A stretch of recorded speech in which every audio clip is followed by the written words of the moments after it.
the next step is to calculate the energy difference, and hence through it to calculate the contact or the potential difference between the metal and semiconductor.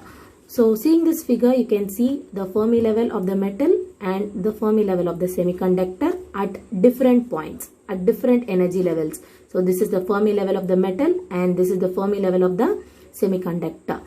The difference in energy level between the two is denoted as Q into phi I, and in this case this difference in potential phi I is called as the contact potential or the difference potential.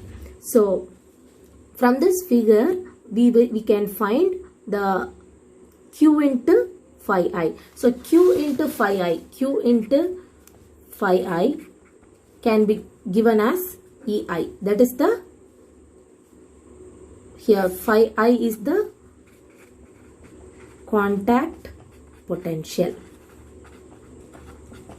Now first we will consider our very own case of a N-type and metal junction. N-type and metal junction. So in this case, how can I write phi I? My phi I, the difference in contact potential, the contact potential difference. The contact potential difference can be given as phi IN.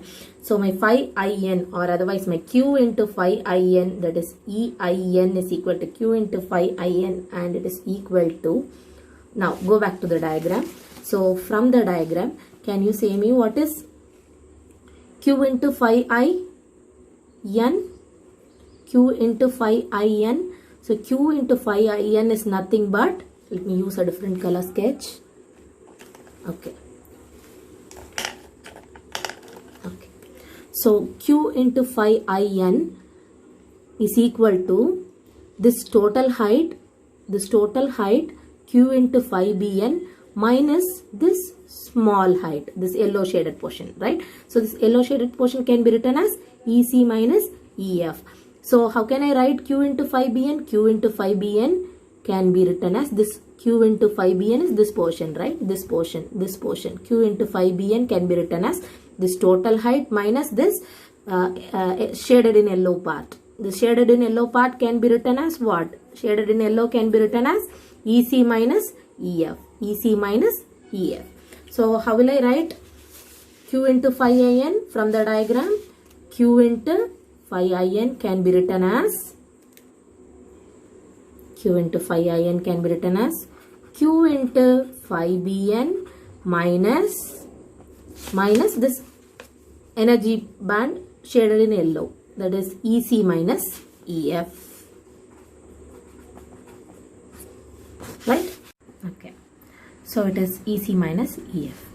Now divide the whole equation by Q. So when you divide it by Q, you get phi IN is equal to phi BN minus EC minus EF divided by Q. Now let us take it as equation number 3. So in 3, can we substitute equation number 1, that is phi BN. So substituting equation 1 in equation 3. So what do you get when you substitute equation number 1? That is instead of phi BN, we will be substituting phi M minus psi. So phi IN can be written as phi M minus psi minus EC minus EF by Q. So let this be equation number 4.